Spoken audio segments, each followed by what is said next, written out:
Je parlerai de ta bonté, ta fidélité. Je dirai tout haut. Ma Bible au quotidien, le verset du jour. Genèse chapitre 21, le verset 7, je cite. Et elle ajouta, qui aurait dit à Abraham, Sarah allaitera des enfants. Cependant, je lui ai donné un fils dans sa vieillesse. Fin de citation, glorifiez le Seigneur. Je dirai tout haut. Bien-aimés dans le Seigneur Jésus-Christ, bienvenue dans ma Bible quotidienne de ce jour. Aujourd'hui, nous méditons sur un passage qui proclame que Dieu est maître de l'impossible et qu'aucune situation n'est hors de sa portée. Jéhovah, Jésus-Christ, Saint-Michel éternel, prépare nos cœurs à être inspirés par cette parole et à pouvoir l'accomplir dans nos vies respectives. Bien-aimés dans le Seigneur, notre verset relate l'émerveillement de Sarah après la naissance d'Isaac, l'enfant que Dieu avait promis à Abraham et à elle. Abraham et Sarah, chers amis, étaient avancés en âge et Sarah avait longtemps porté le poids de la stérilité. Pourtant, contre toute attente humaine, Sarah a porté cet enfant, un véritable miracle de Dieu. Sarah qui avait un jour ri d'incrédulité lorsqu'elle entendit l'ange annoncer qu'elle deviendrait mère, comme nous a dit dans Genèse 18, le verset 12, a exprimé ici un rire transformé en joie et en reconnaissance. Elle dit au verset 6 de notre chapitre, le chapitre 21, « Dieu m'a donné une occasion de rire, et tous ceux qui l'apprendront riront à mon sujet. » Ce rire est donc désormais un témoignage pour tous ceux qui entendront son histoire. Et ça sera aussi votre témoignage aujourd'hui. Bien-aimés, dans le verset, lorsqu'il y a l'exclamation « Qui aurait dit à Abraham qu'un jour je vais allaiter d'enfants ?» Cela souligne l'étonnement humain devant l'œuvre divine. Ce que personne n'aurait cru possible est devenu une réalité, non pas par la force des hommes, mais par la puissance de notre Seigneur. Chers amis, le témoignage de Sarah nous invite aujourd'hui à réfléchir, à méditer sur la puissance de Dieu dans nos vies.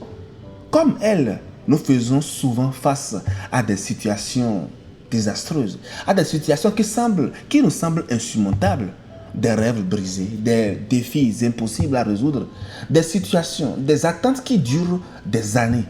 Mais ce passage, ce verset que nous méditons aujourd'hui nous enseigne que Dieu est fidèle et puissant pour accomplir ses promesses, même lorsque pour nous, à notre entendement, tout espoir semble perdu. Je ne sais pas quel espoir vous avez perdu aujourd'hui, mais laissez-moi vous dire que l'histoire de Sarah n'est pas seulement celle d'un miracle, mais c'est aussi une invitation à nous tous à la foi.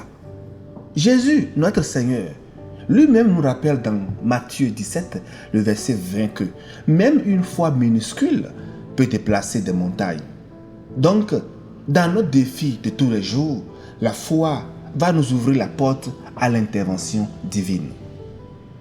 Prenez un instant, chers amis, pour penser à une situation dans votre vie où vous avez peut-être cessé d'espérer. Rappelez-vous que Dieu n'est pas limité par le temps ni par les circonstances. Comme Sarah, vous aussi, vous pouvez voir ces promesses s'accomplir, même si cela aujourd'hui vous semble tard ou impossible. Mais que faire? Comment y arriver? C'est rester dans la prière, être persévérant et garder la foi.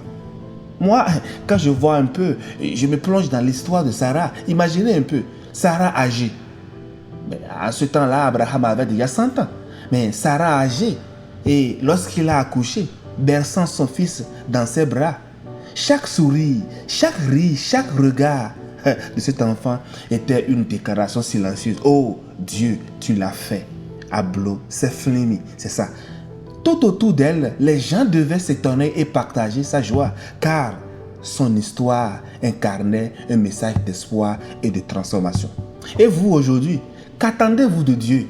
Est-ce un miracle dans votre famille, une percée dans votre carrière? Je ne sais pas. Peut-être une réponse à une prière de longue date. Le témoignage de Sarah nous rappelle que le délai n'est pas un déni. Continuons juste à croire, même si la promesse semble très lointaine. Bien-aimé, Dieu est fidèle et il agit encore aujourd'hui. Tout comme Sarah rit de joie en voyant son miracle, vous aussi, vous pouvez témoigner de la puissance divine dans votre vie. Chers frères et sœurs, avancez dans cette semaine avec foi, confiance et une espérance renouvelée, car rien n'est impossible à notre Dieu. Et rassurez-vous, votre miracle est en chemin. Bonne méditation et que le Seigneur vous bénisse abondamment. Alléluia chez vous. Tu as fait pour moi, je proclamerai la gloire de